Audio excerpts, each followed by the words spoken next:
During a 20-year career as an undercover police officer and federal prosecuting attorney, Pamela Barnum learned how to interpret body language and decode nonverbal cues. Now, she shares her techniques for using this secret second language to build trust and improve relationships. Pamela's expertise has been featured in print media, radio, and television news programs throughout Canada and the United States.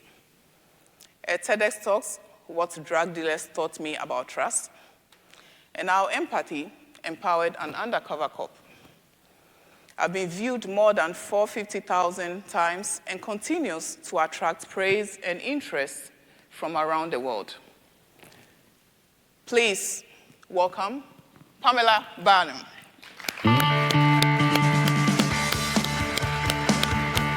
Wow. Thank you very much. Yeah, I wish I had that picture all the time so I could look like the good hair and makeup. You just wake up, life size. I took a picture for my husband. I'm like, this is what you married, just in case you forget. So we're going to have some fun today. I know some of you are out a little bit late, but trust me, I will make it worth your while. So I'm not exactly sure where to point this thing, so I just want to make sure that I've gone too far. We're getting way ahead of ourselves. There we go. So we're going to talk about tactical influence, and I learned a lot about that in my former careers, more than 20 years in the criminal justice system, of course, first as a uniform police officer.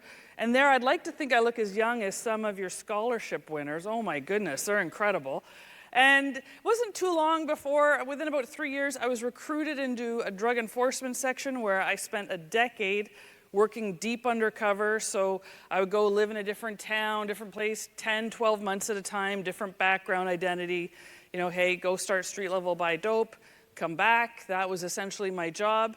And I was the only woman there, not necessarily because there was some sort of reason why women officers couldn't do that job. It was because, this may come as a huge shock, but bikers and drug dealers haven't really caught up with the Me Too movement and the whole thing. Like, the glass ceiling's pretty bulletproof there. So it was a challenge in a lot of ways. And then I met someone working undercover. Now, I just want to assure you, I met lots of different people. This one I got romantically involved in. He wasn't a drug dealer, so rest assured it's okay. He was another cop. They put us together to live as a married couple. I'd never met this guy before. And they're like, okay, you're going to go, this is your new husband. You're going to live together for 10 months, go buy cocaine, come back. And, I tell this Hallmark romance story about how we met. And my husband is more, undercover, went under the covers, and he does like a whole thing that was probably better told at some of your parties last night, I would think. So we decide to start a family. He leaves, he goes to the canine unit, I stay in the drug unit. And then when I get pregnant, buying crack heroin as a mom, that's a tough gig to sell to the other moms at the side of the soccer field. So I moved on and finished my law degree and took a position as a prosecutor. And, the same theme kept showing up all the time. Trust, how to establish, how to maintain influence, all the things that many of you deal with on a daily basis. When you have to deal with people, is that always easy? It can be challenging, right? Does anyone have a job where anyone ever lies to you? Does that ever happen? Anybody lie? So we're going to go through some of those things, but I want to share a couple of stories with you to exemplify the principles that we're going to talk about, because I don't have any cool facilities management stories to tell you, so I'm going to tell you some undercover drug cop stories, if that's all right. The first one, would you agree, just by a show of hands, how many of you learn more when you totally screw up versus when things go well? You learn more when you screw up, right? Okay, I'm going to share a total screw up with you. I'm on this project, we're 10 months in. Now, what you normally don't see on television when it comes to real life stuff is all the boring things that go in, all the planning, etc. But at the end of a project, and this one was 10 months long, what we plan is the takedown day well in advance, because as you can appreciate, it's not, if I buy drugs from Bob in month 1 and then I buy drugs from Fred in month 5 and all the things. They don't get arrested immediately. We wait until the very end where every drug dealer gets arrested at the exact same time on the same day. So we have to bring in a lot of resources and do a lot of planning. Because clearly, if they get arrested throughout the project, it doesn't take long before they figure out who the problem is, and that would be me. It makes a short career out of my job. So everyone gets arrested at the end. So at this project, we had about 70-ish drug dealers we're going to arrest, and then the day before takedown day, we do something called RIPs if the project has gone well, and essentially you're going to rip off drug dealers, take their drugs, not pay them. They normally don't like that, so you really have to do a lot of planning around that. And in this particular case, I dealt with a guy, let's just call him Joe. I dealt with Joe. I bought cocaine from Joe several different times throughout the project, and Joe had talked up a big game how he could get this large quantity. So a RIP with Joe was going to be for $250,000 in dope. So we do the planning, we get everything organized. Now the plan is supposed to be, I meet Joe at Joe's place, he gets into my vehicle, which is wired so my team can listen to us have a conversation. Then we're going to drive about 10 minutes away, and we're going to meet with another dealer who, of course, is another undercover cop. And once the dope and the money's together, I give the signal, we all get arrested, blah, blah, blah. I sail off into the sunset, everything is a good day. And when I show up, and my boss had told me before, don't make any changes, okay? That we can't see you. We have to be able to know what's happening. You know, as bosses are, they're pretty particular about all the rules. He's going through all the rules. Well, I get there, and there's another guy with Bob. Let's call him Stan. So Stan is there with Bob, and now that's a change. So my boss would have said, what I should have done is say, you know what? It's not going to happen. We're going to do a warrant later or whatever, but let's face some facts here, okay? I'm the only woman in the unit. I got a $250,000 dope deal. My ego is about out to here.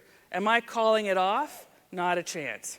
So then, Stan is very bossy, and Joe is acting very strangely. I'd never seen him act like that before, but I wrote it off to the fact, well, his boss is here, maybe he's nervous, who knows? And then Stan demands that I get into his vehicle instead of them getting into my vehicle. So another big change. Again, I'm ignoring it because I'm thinking, you know what? If this deal goes off and I get 2 for the price of 1, I get the dealer and his boss, the bigger fish, I'm probably going to get an extra plaque at the takedown party, maybe another round of beer. Who knows what riches will befall me if this falls into place. So Stan gets into the driver's side, Joe gets into the passenger, I get into the rear passenger of the vehicle. Close the door, we start driving off. Now my team can't see or hear anything because I'm not wired, my vehicle was. So we pull off, and we're only to go about 10 minutes, but instead of turning west on the highway, they turn east. So now we're going in the wrong direction from the deal. So this is a new problem for me. My team figures out pretty quickly that I didn't obey orders, and now I'm in a different vehicle. They'd make all the calls, and I see the takedown vehicle starting to get into place. One goes by, I get a call on my cell phone from my boss saying, get out of the car now. So Joe I don't know if he could hear, he senses something's wrong. He turns behind him, goes to grab me. I open up the rear passenger door, jump out of the car. Now, I'm not like Tom Cruise. I don't do my own stunts. This was something new to me. So I hit the pavement. We get taken off. The drugs are there, fortunately. I dust off. I had to do 2 more smaller rips later that day. Of course, my boss, I was dreading. That car, jumping out of the car was nothing compared to what my boss tore off of me later that night. But in any event, I learned a lot of things from this. Of course, you don't jump out of cars, but that you really, when things are telling you something is not quite right, have you ever been involved in a project or something's going on with your team or in your work, and all the things are telling you there's something not quite right, but you want that deal so badly, or you want the project to finish, you want to get things organized in a timely fashion, so you skip a few things, only to realize that if you had paid more attention and had more situational awareness, you would have made some changes. So I put all of this together. Of course, I didn't know it at the time, but then after finishing law school, practicing, going to graduate school, studying negotiations, all the things, I came up with this idea around tactical influence, that if we deal with people, we're really only seeing that layer above the ice. If we're an iceberg, we're just seeing that little piece, right? The important stuff is what's below the water. That's what can hurt us, that's what can challenge us. So we need to be able to see that better in people. So I call it, 3D tactical influence, essentially. The first D is around display.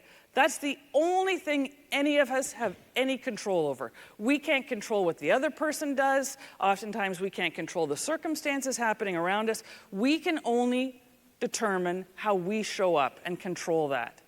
And then we want to be able to decode what's coming back to us. So, for example, if you're the boss and you bring someone into your office or you meet them at the work site and you're going to have a discussion with them, sometimes they're going to be really nervous because they're meeting with the boss. But you want to tell them they did a good job. They don't know that. So you need to be able to decode what's really happening with them and filter out the noise around you. Have any of you ever been pulled over by the police before? Yeah. Did you act like you had a body in the trunk? But maybe you just turned, didn't stop all the way at the stop sign or whatever it was. Something super small, or they're just checking licenses, whatever. But police officers know that they can decode the behavior coming back to them oftentimes simply because they recognize people are going to be nervous. It's the ones who are stone cold, straight-faced. Those are the serial killers usually. It's not the people acting all nervous. And then we want to deliver on excellence. We want to deliver on the things we said. We want to be able to draw all of this together, how we're showing up, how we're decoding back, and give the best job, put the best foot forward with all of the things we do. And we also want to know when people are lying to us. Really, we're just looking for the truth. We're not looking for lies, we're filtering out the truth. So I'm going to give you some tools, some tactical advantages you can use around that. Now, our brains filter all these things in. We're getting stuff at 1,000,000 miles an hour. We decide whether we like or dislike, trust or distrust someone within 1/10 of 1 second. Now, again, I went to law school, not medical school. I didn't do these experiments. I read about this fMRI machine that they hooked people up to, showed them videos, pictures, etc., put them through scenarios, and they were able to determine people are making those decisions clearly before even their conscious mind picks up on that. So I'll give you a quick example. I was presenting to a group of hedge fund managers in Carmel, California. And if you've ever been to Carmel, you know the dogs dress better than I do in this little city. It's amazing. So I get there are these guys, these hedge fund dudes, they're in the audience. I do my presentation, I finish, I walk off, and inevitably what happens is someone will come up and ask me to give more clarity on a story I shared or what really happened or all the things, or they'll tell me something that happened in their life. But this guy was a little bit different. He came up to me and he said, when I first saw you, didn't really like you. And I said, oh, thank you for sharing. What do you say to that? Normally people aren't as blunt. But he said, no, don't worry, now I like you. And I'm thinking, well, I don't like you, so I don't even know why we're talking. And he said, well, I figured it out though. It was those shoes you were wearing. And they were very similar to the ones I have on now, just different color. Normally people like the shoes or they say nothing. He was the first one to have such a visceral reaction to my shoes. He said, and I figured out why. My ex-wife wore those same shoes throughout our divorce proceedings. And I paid for those shoes, and he's going on and on. He's very triggered by the shoes. And he shares all that with me. But I was at least relieved that he figured out that sometimes things will pop into our space and it'll instigate a reaction that really isn't one that's well thought out. And that's when we're going to make some mistakes. I also want you to know that when we see people, we're always analyzing, we're looking for things that can go wrong. That's just who we are. That's why we watch the news, essentially. We just want to see what's wrong. Our brain is wired for that. So we recognize when there's a threat, and again, our brain goes into fight, flight, or freeze, and it really shows up in our body language. So I want to give you some tools and strategies to filter out some of the stuff that you're seeing so that you can have more accuracy. Now, there are 3 rules to nonverbal communication I love acronyms, so I call them the ABCs. And the first is we're going to make mistakes when we attach meaning to just one thing. One thing can often steer us wrong. So I want to caution you that if there's that one thing, just You look for other clues before you make a decision, and this will all become very clear as we go through the content. The B is for bias. Obviously, some people have shoe biases. We have all sorts of different biases. But also be aware of trust biases. You know, I trusted Joe. I dealt with him many times. I overlooked things because I knew him and liked him. How many of us have been betrayed by someone that we work with, that we're close with? Even in our personal lives, we overlook things. Now, I don't want you to be paranoid, but I want you to recognize when that sixth sense comes into play, pay attention. And the C is around context. Clearly, IFMA is an international organization. You have people from all around the world that deal with things very, very differently. So understanding context and culture is very important. So an example, if I'm giving this presentation in the United States, obviously, how our proximity, how close we stand to someone when we meet them for the first time is, you know, just over an arm's length away. That sort of feels comfortable for most people, except for the close talkers, they get right in there. But in some cultures, more space is required, and in others, even closer. So understanding the person you're dealing with, that will help you filter out again and decode what's coming back to you. So I've heard you're a fairly competitive group. I know some of you are still coming to life here after your parties last night. So I play a little game called Oh Sit, and the last person standing wins. Now, I brought a prize because I don't expect any of you to do something for nothing. It's a legal stimulant. So based on my background, I just want to clarify that. It's a gift card to Starbucks that you can use. So legal stimulant. And how we play is the last person standing wins. And I can't see all of you, so I'm going to trust those around you to keep you honest. There's 10 questions. Nobody usually makes it to the end. I've played it with former FBI agents. I've played it, you know, hedge fund managers, doctors, lawyers, teachers, you name it. They've been in the audience. And I cultivate the game so that nobody can make it to the end. But you guys could shock me, and there could be one or two of you that do. And if you do, if we have to have a playoff, we're going to do rock, paper, scissors for this. So how we're going to play is ask all of you to stand.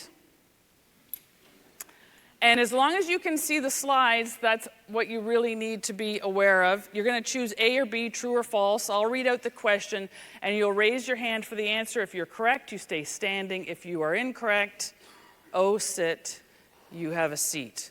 All right, difficult conversations are most often the result of A, facts, or B, perception. Raise your hand if you believe it is facts that are the result. Okay, stay standing if your hand is not raised. If your hand was raised, have a seat. So those that thought it was facts, have a seat. Now, perception is everything, isn't it?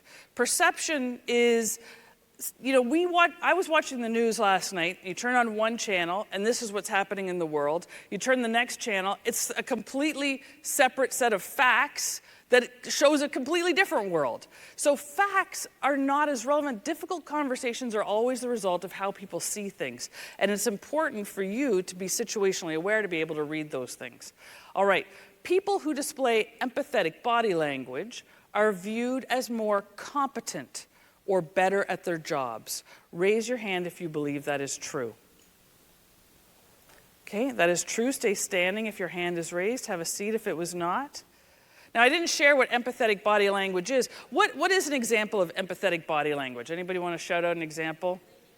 Leaning in, absolutely leaning in, eye contact, right? Nodding in agreement, those types of things. There's a lot of research started in the medical field. Doctors who show empathy are less likely to be sued and are rated more highly. So they translate that research into sales, they translate that research into leaders in teams. And again, they find that everything else being equal, when we show empathy, we're elevated and believed to have more competence in what we're doing. All right, shifting the conversation to the past makes you appear less threatening. So in your example, maybe you're sharing some bad news with someone, they're going to be upset about it. Does it make you appear less threatening if you put that into the past? Raise your hand if you believe that is true. All right, have a seat if your hand is raised. The past is reminding us often of problems. Future forecasting Talking about the future, what if we were able to get this flood mess cleaned up much quicker? What if we could fix the damage on the roof in this timeline? When we future forecast, that alleviates the threat and makes us seem friendlier because we're providing hope. So if you find yourself in a difficult conversation, you find that the person is feeling, and I don't mean threatening as in physically threatening, but they're agitated. When we future forecast, this was a technique I used especially in uniform, we can start to decrease the tension in the room.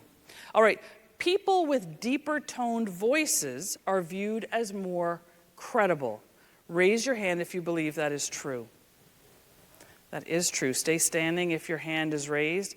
That's why a lot of, and I especially put this out for women in particular, higher pitched voices and voices that end on an inflection, like I'm saying it's Tuesday, like that's a question, that decreases credibility. I encourage people to practice slowing the cadence of your voice, so the speed at which you speak, lowering the tone, elevates credibility. That's why they have those people on the radio reading the news, or the newscasters. Even politicians get training on this. So decreasing tone. Women are more willing to lie during a negotiation than men are. Now, before you send me a bunch of stuff and all the hate mail, I want to tell you this. It's a legit study that came out of Northwestern University, the Kellogg Business School, and their executive MBA program. And when I got the email that said, you know, blank lies more than blank, I was like, oh, can they even say that anymore? Like, what is happening? So I read the study. It's fascinating. So I want you to raise your hand if you believe women are more likely to lie. And I want to get a look at who's putting their hands up here. Yeah, okay. Have a seat. Gentlemen in the back, I'll talk to you later with the yellow shirt. You both jumping up and down. All right. Now, before I get into the research around this, I want to ask you, would you say generally, and again, there's exceptions, right? I can't say any of this applies to 100% of humanity, okay? Generally, would you say men view negotiations as more collaborative or more competitive? Women, more collaborative or more competitive? Collaborative, right? So how we're socialized is really what matters here. We are more likely to lie when we feel something, there's competition on the line, when there's something at stake. So they did this study where they gave their executive MBAs a scenario in a negotiation. They said, go negotiate. And then at the end, they did a survey. Did you lie during the negotiation? And 44% of the men admitted to lying, 27% of the women admitted to lying. Now, even if they're lying about lying, it's still statistically significant, right? 44, 27. So they redo the experiment, and this time they said, look, there's one winner, the rest of you are losers. Now, they didn't say it exactly like that, but that was the tone. And what they found is more than 60% of both genders admitted to being deceptive during the negotiations. So what's important here clearly is how we're socialized, but almost even more important is how we go into a negotiation, how we view something. If it's a competition or if we feel we either win or we lose, we're more likely to be deceptive. So understanding the person you're dealing with, critically important. All right, establishing and maintaining trust within teams, within your organizations, depends more on A, humility, or B, ability. Raise your hand if you believe it is humility. You are correct. Stay standing if your hand is raised. Have a seat. Otherwise, clearly ability is important, right? If you're going to go have neurosurgery done, guys opening the brain up here, you don't care if he's a nice guy, he's humble about it. You just want him to know what he's doing, right? So clearly there's some jobs that are important. But within teams, when we're dealing with colleagues, humility is critical. There is so much research on this. How many of you would love to see some humility in our leaders? Would that be remarkable if we had some humility? Yeah, across the board. It would go so far, I just don't know why they can't bring themselves to do it. It's around the world. In politics, people don't express humility, and they'd be much better served. All right, which pose demonstrates confidence? Is it the woman in A or the woman in B? Raise your hand if you believe it is A. All right, stay standing if your hand is raised. Have a seat if it is not. Now, for those of you that are still in your swipe left or right phase of life, you also want to use A as your profile picture. That throat opening has another meaning, but that's not why I'm here today. So, confidence is tied to vulnerability. When we are vulnerable, we are seen as more confident because we're not trying to hide things. So when we have more open body language, and of course our most vulnerable part of our body is our head, our throat, down through our torso. When we leave that open, when we're showing it a little bit, that expresses more confidence. Now, if her chin was tilted up, what would that signal to you? More arrogance. So we need to keep that level, okay? That's important. Staying open. Now, I said don't attach meaning to just one thing. Maybe the gal in B has a hickey or something and she's covering it up. We don't know what's going on. But if she tries to cover herself in response to something you've said, we need to pay attention. All right, people are most likely to tell higher stakes lies when they are A, texting, or B, on the phone. Raise your hand if you believe it is texting. Okay, have a seat if your hand is raised. More lies are told via text, right? Because we text more, but higher stakes lies on the phone. Why would that be? Any guesses? Not recorded? Yeah, right. Unless you're sending that peach eggplant emoji to someone you're not supposed to be. There is a record of that, FYI. People don't think it's a grocery list. So you definitely don't, you want to, if you're going to engage in higher stakes lies, it's going to be on something that you don't think there's a permanent record for. So that's important to keep in mind. Now, people are also not very likely to do it into an email. The best way, if I could spend more time with you, we'd go through statement analysis, is to get people to write stuff out. That's where you can really zero in on the lies. All right, which appears more open to your ideas? Is it the woman in A or the woman in B? Raise your hand if you believe it is A. Okay, have a seat if your hand is raised and look at her face as you sit down. So what do you see about her face? Yeah, she's like, she's almost a little bit contemptuous, if you can see part of her mouth raised up a little bit. Now, for those of you that thought it was A, was it because B has her arms crossed? Is that why you sat down? Right, okay. How many of you stand like this just because it's comfortable? Right, okay, yes. Or you could be like my 20-year-old son. He takes the backs of the palms of his hands, pushes up against his biceps. I'm like, dude, you're not fooling anybody, okay? We know that one, all right? So there's a lot of reasons, but the important thing is, what I want to focus on in this question is her facial expressions. That's very important. Reading the eyes, her mouth, looking for smiles, looking for engagement. Now, the flip side of this is if you are that person who often just sits or stands with your arms crossed, I would encourage you to try to be a little bit more open with your posture, because some people may read that as closed off automatically. Now, if you don't know what to do with your arms, sometimes you can just loosely have your fingers behind your back. You don't want to stand like you're handcuffed, okay? That sends a different message. So you just want to be a little bit more relaxed. All right. Liars avert eye contact more than truth tellers. Raise your hand if you believe that is true. Liars avert eye contact. Anybody? It is false. So have a seat if your hand was raised. We have a few people here. We've got a lady in the front row and a gentleman in the back. Still another one here. Okay, we have 3. Am I missing anybody? Well, let's give it up for these guys. Well, meet me after. We'll do rock, paper, scissors. All right. So part of the reason I do some of the presentation this way is because we have our learners that learn visually, we have our kinesthetic learners that learn by doing, so up and down, hands up and down, and we have auditory learners that learn from the voice. Now, how many of you, just by a show of hands, consider yourselves to be extroverted? Yeah, I don't ask the introverts, they look away, they're like, how do I get out of the room? Why is she talking to me? So that also makes a big difference in how we deal with people and how we manage people, is understanding where they're coming from. Now, just as an aside, who do you think is better at lying, extroverts or introverts? Raise your hand if you think extroverts.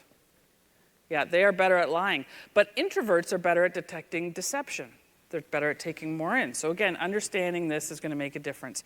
So we're thinking about things a little bit differently. We're looking at the world. We're putting our tactical influence goggles on. We want to see things.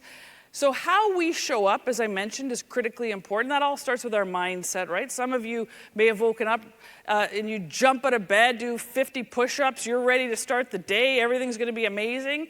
Some of you look at the clock and think, why me? Why is this happening to me? Why am I awake? So we all have different starts to our day.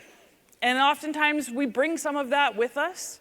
So we need to be able to influence ourselves in how we show up. Because regardless of all the things going on, we all have stuff, right? People have stuff. If you're a human being and you interact with other human beings, you have stuff. But it's not always effective to bring that stuff, or at least show it, to the people that you're dealing with. So you want to have intentional cues. You want to think about a person that you know, that when they walk into the room, you're like, that's my person. Like, have you ever met someone, even here, some of you are meeting for the first time, have you ever met someone, you meet them before you even really have a conversation, you're like, yeah, that's my person. Anybody have someone like that you've met? Yeah, right. Have you ever met someone that you spent moments with them and thought you needed to have a shower right after because you were like, that is not my person, okay? We have met both those types of people, which means we've likely been both of those people to somebody else, right? So intentional cues, following through on people that you admire, that you see as great leaders, great at the job that you are now doing or that you aspire to do. You know, when I worked undercover, people think you have to fake all this stuff, okay? That you're really fake, it's not authentic. Well, in a decade, no one ever discovered I was a cop, not one time. And I was always true and authentic to who I really am. How I acted with a guy from the Hells Angels would be exactly how I act with somebody that I've known for a while. I'm true to my values, true to myself. Now my value, one of my core values is justice.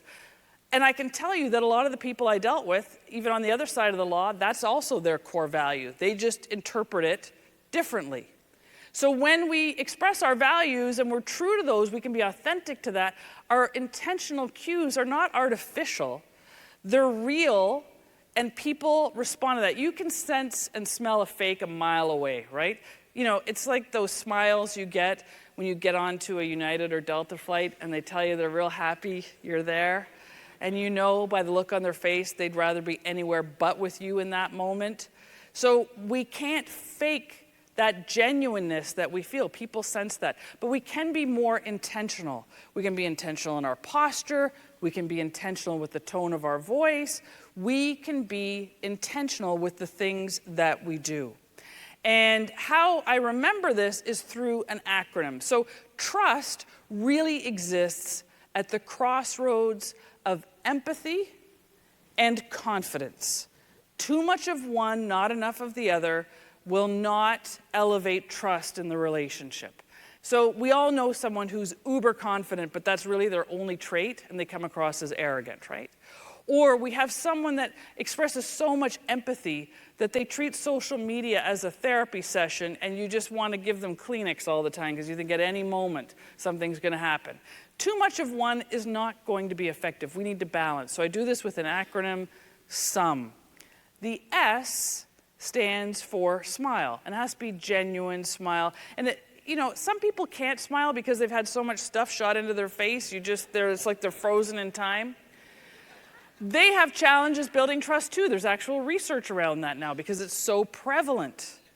So we need to have a genuine smile or at least a neutral face. How many of you still do a lot of work online or virtually? Have virtual meeting? Anybody do some of that still? All right. And for those people, do you see a lot of RBFs on there? That resting bitter face, that resting bewildered, bored, whatever B word you want to put in there. They're just sitting there. How many of you don't turn your camera on when you're doing a meeting? Oh. How many of you love when people don't turn their cameras on during meetings? Oh, you do love it. Okay, well, I just want to give you, this is a quick aside for all of the people doing these meetings. If you do not turn your camera on and other people have, you're really hampering trust in that situation. If you're going to make it so that either everyone has their camera on or you just don't have any cameras on, because it becomes very awkward for those that do, and for those that don't, you don't know what they're doing. They might not even be where they're supposed to be for the meeting. There's a trust issue that comes into place, because as human beings, when we can hear a human voice and we can't see eyes and we can't see what's happening, we start to get suspicious. Even if it's not conscious, subconsciously then, we start looking for other things that we don't like. So either all cameras off, all cameras on. And none of those weird fake backgrounds either, because then your hair disappears, your fingers are gone, people are like, it's, you know. Do you know the #1 virtual background in North America during COVID was Tiger King? And it was that one where he's posing with the tiger behind him and he's doing, I still find that fascinating that people would choose to bring that into their space. But in any event, we want to keep the virtual backgrounds also at a minimum. So the S is for smile. O is for open. We touched briefly on that. We want to keep the main part of our anatomy open because it's expressing empathy. We're ready to receive more. We're open to your ideas. And it's confident. We're not trying to protect ourselves. We have nothing to hide. So people are reading that openness in a very positive way. The M is for mirroring. And that was my #1 undercover technique. But let me share with you how it works, because it's probably a little bit different than you're used to thinking. I'm not talking about mirroring like that creepy Simon Says game. You know, you touch this, you do this, I do this, and it's all very awkward and strange. It has to be very, very subtle. So I'll give you an example. I'm speaking with someone, they're standing like this with their one foot out. So when I'm standing, I'm mirroring them. And you'll see this in at your parties and get-togethers. People who are in sync just naturally start mirroring each other. And this is across cultures. It just starts to happen.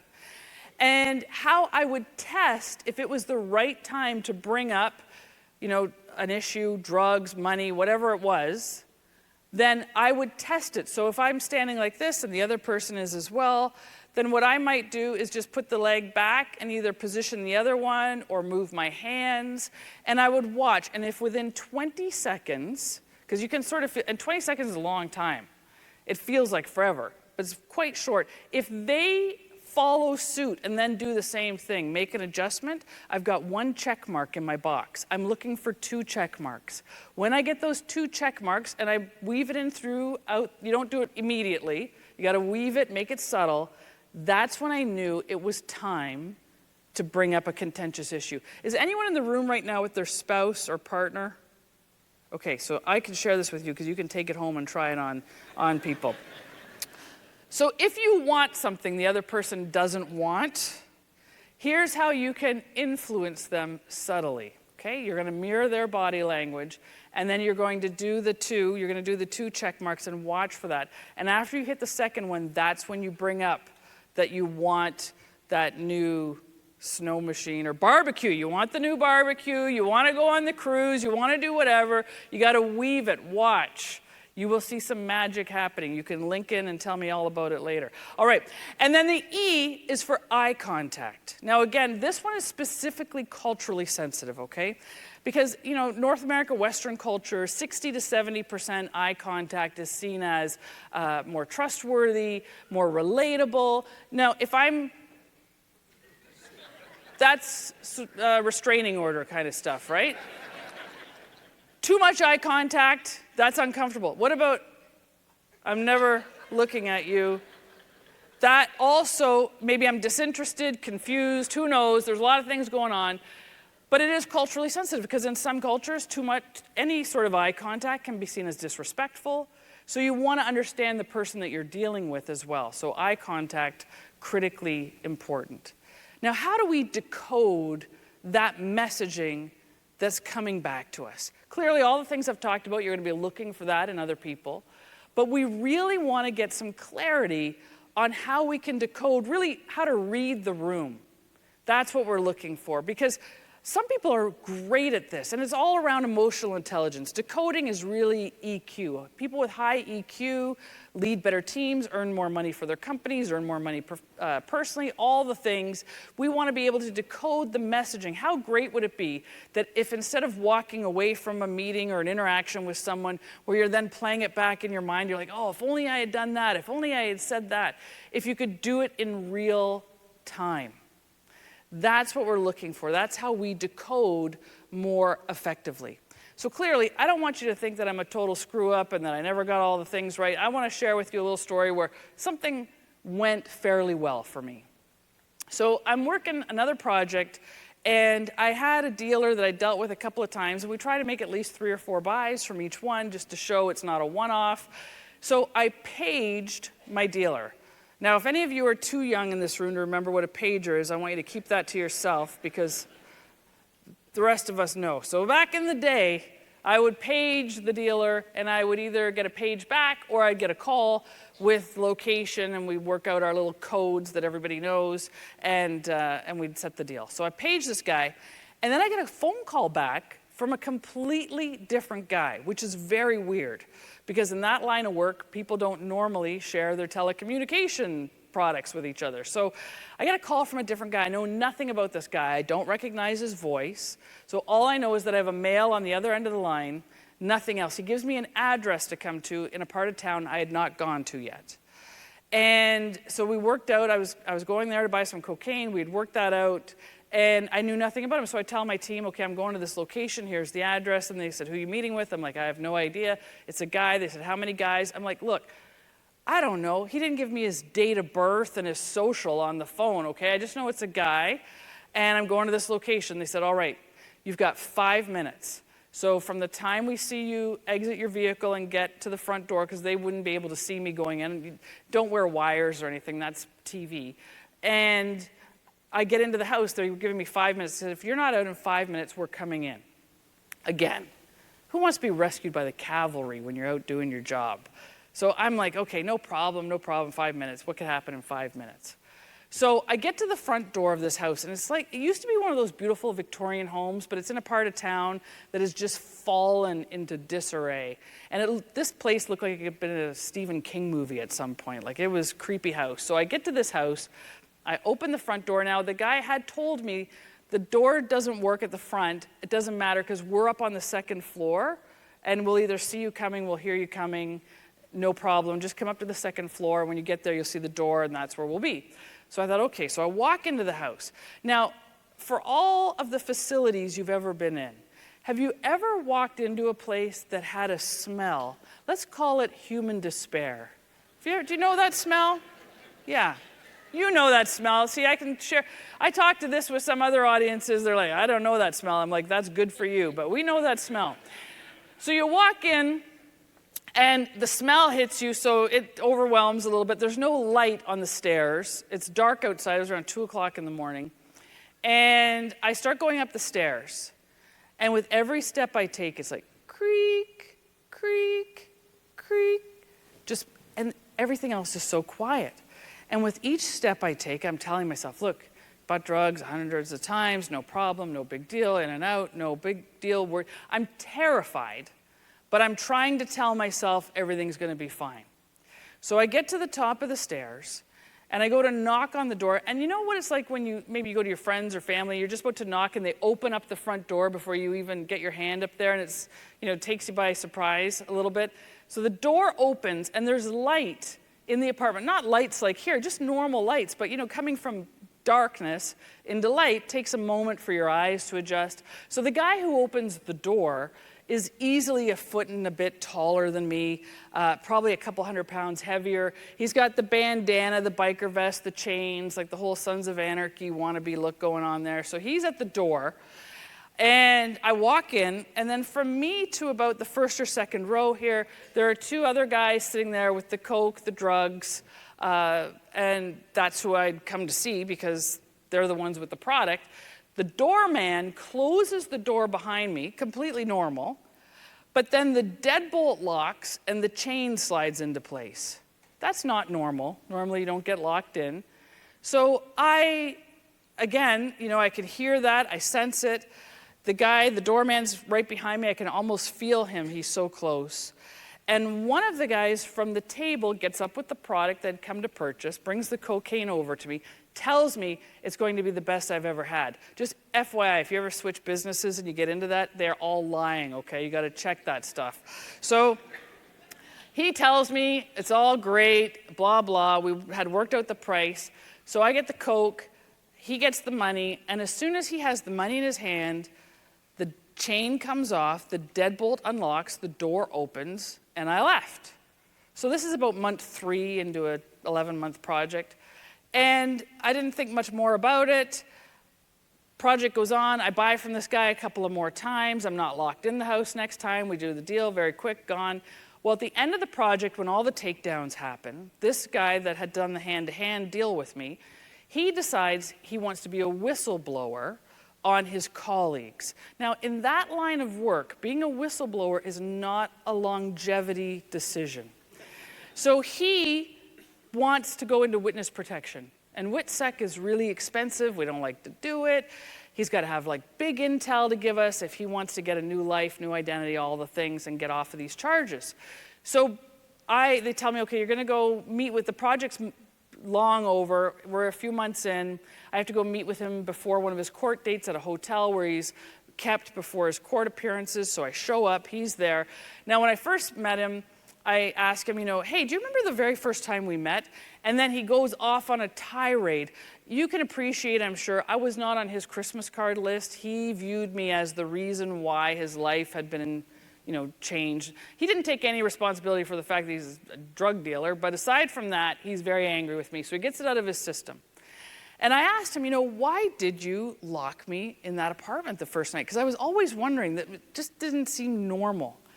And he said, the way you walked in there, you seemed so confident and so comfortable and even friendly almost that it didn't make any sense. Now, keeping in mind, I'm a woman in that environment, which was rare to begin with, but to be a confident yet comfortable person in that scenario made no sense to him. So he said, we thought you were there to rip us off, that you had guys, waiting to come in and bust in the door and take our stuff. We didn't know anything about you. And it really stuck in my mind that oftentimes we don't know how people see us, right? We can see ourselves as the most friendly, laid-back person, but maybe some of the people that work with us see us in a different light. And I also found from that, when he told me I looked and appeared confident and comfortable, I thought I was anything but. I was terrified. But when I stood there, feet hip width apart, almost ready. You try to stabilize yourself a little bit. You keep, as I mentioned, chin parallel to the floor is important when you're making eye contact with someone. We had some quick conversation.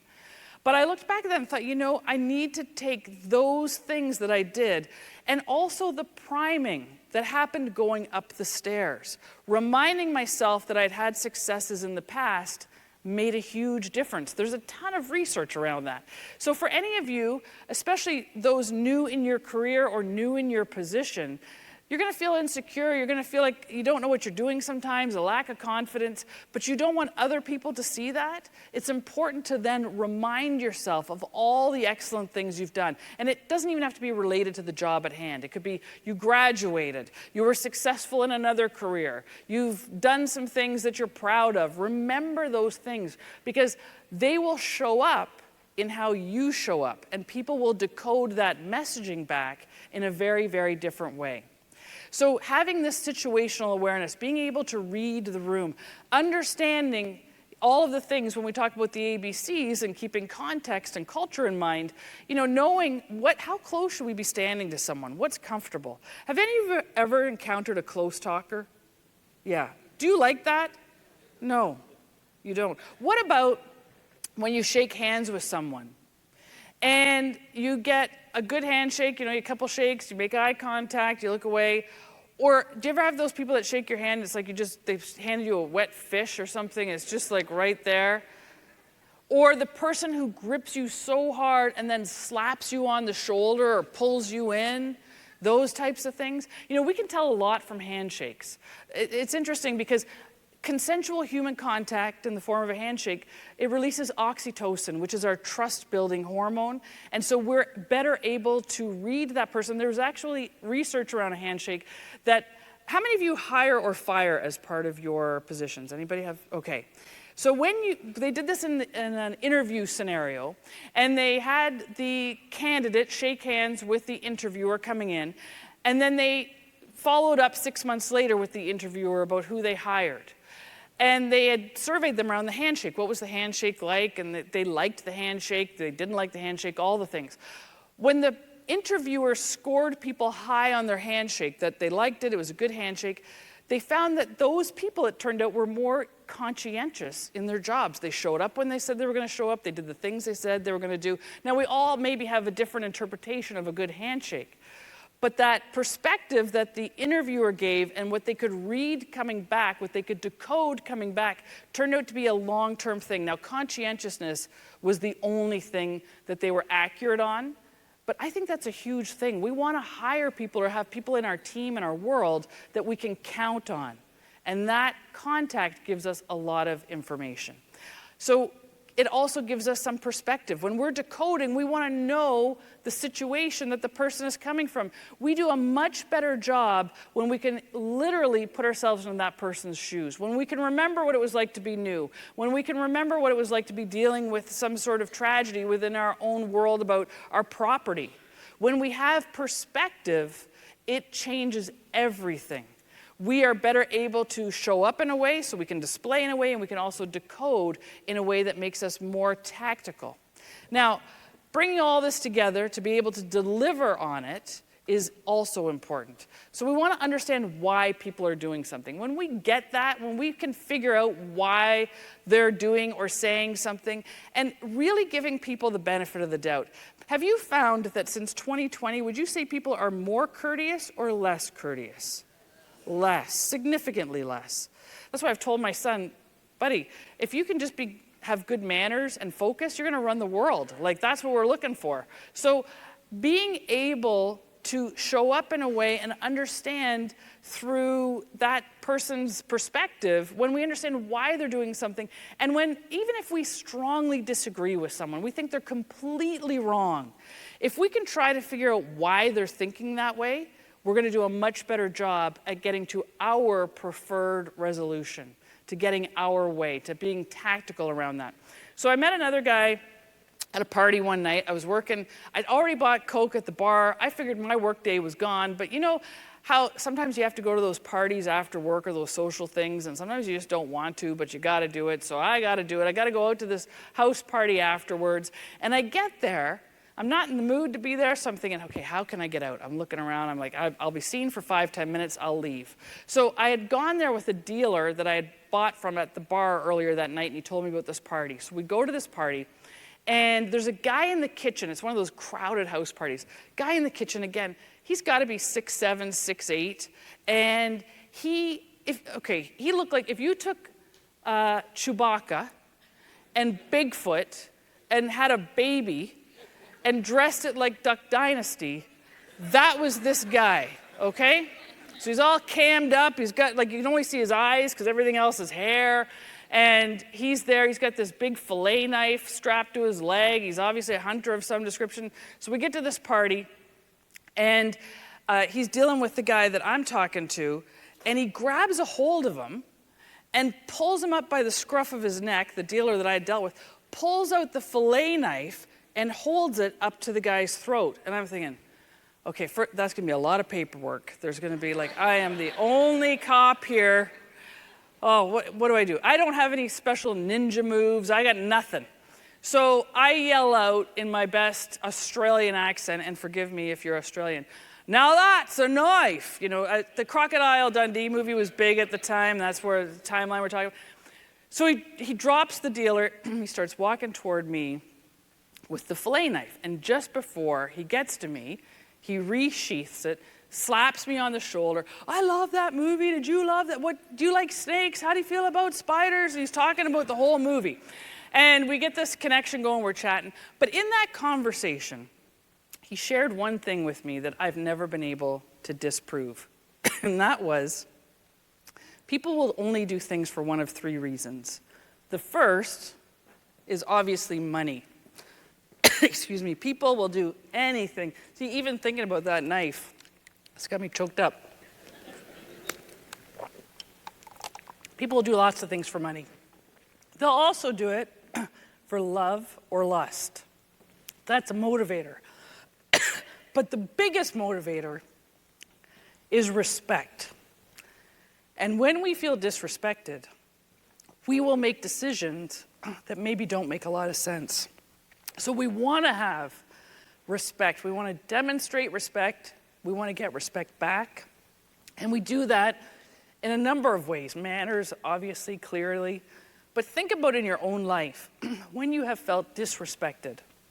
Somebody cut you off. Somebody didn't do something. Somebody at work said they would do something or talk behind your back, whatever it is.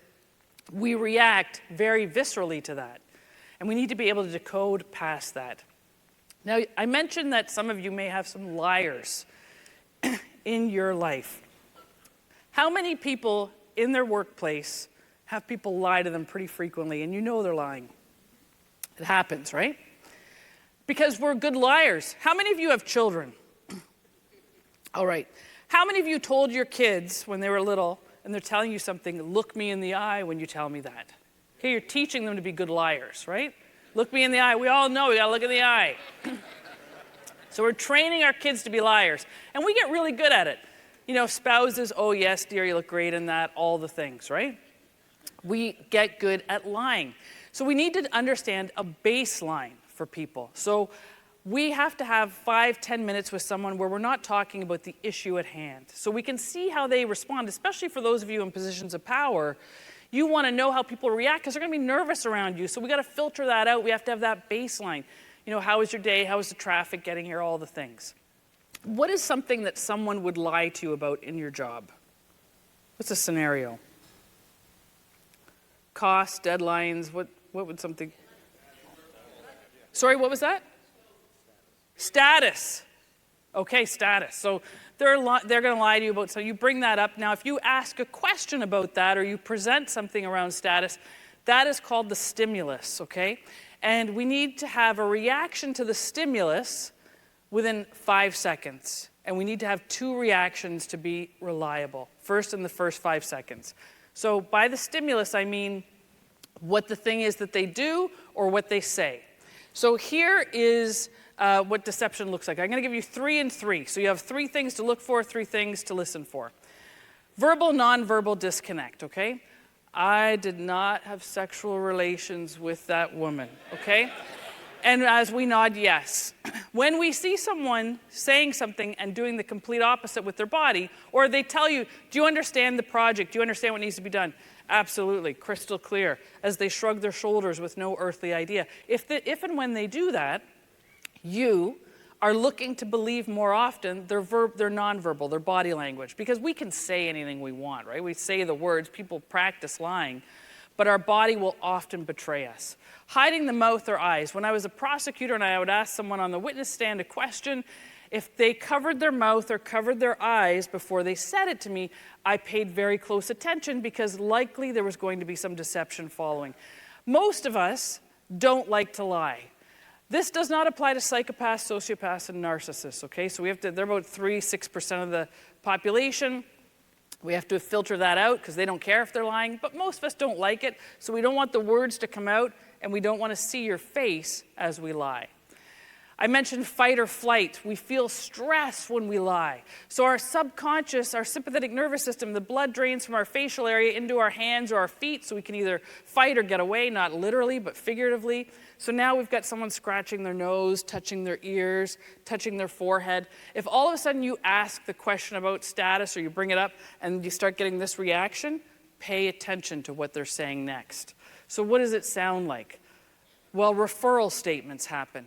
As I've already indicated in the paperwork, as I mentioned to the other guy 6 times, if they're answering the question by not answering the question, they're telling you they've answered it another time and place, pay close attention. Just like repeating the question. Did that happen on Tuesday? Well, it was a simple question. If they repeat it back, or if they say, that's a really good question. They're buying time. They're trying to figure it out. And then the punishment question. This was one of our #1 techniques in law enforcement. What do you think should happen to the person who did X, Y, or Z, lied about the status, fabricated something in the paperwork, whatever?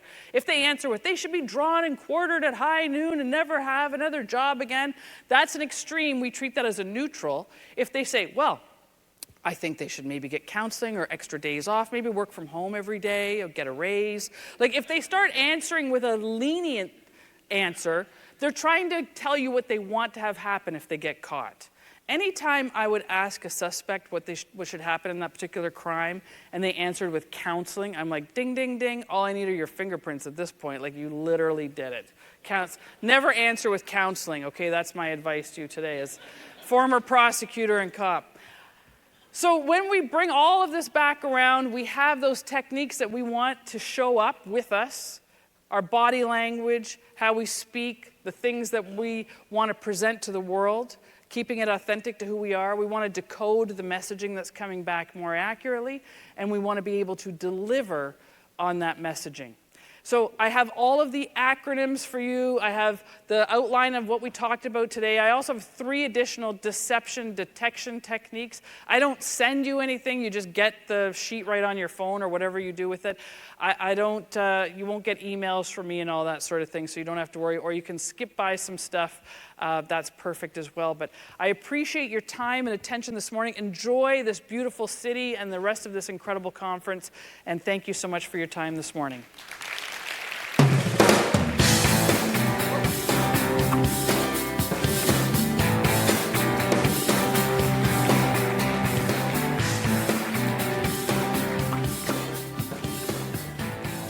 Thank you very much, Pamela.